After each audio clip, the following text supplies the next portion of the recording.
How to use the remote control feature on the LG ThinQ app. If you are using LG electronic products, such as air conditioners, air purifiers, washers, and stylers, that can be remote controlled, you can use the remote control feature on the ThinQ app.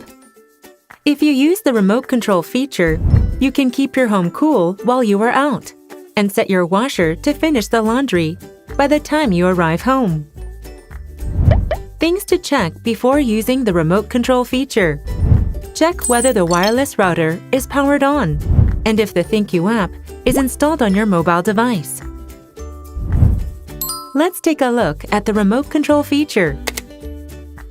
Open the ThinQ app on your mobile device and select the product you want to remotely control on the home screen.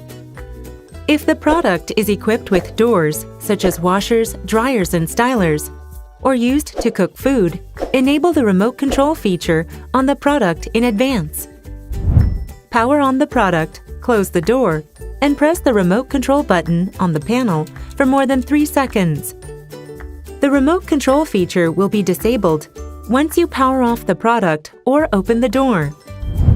Even if you don't enable the remote control feature for appliances such as air conditioners and air purifiers, you can power it on or off on the ThinQ app, or use them with diverse remote control features.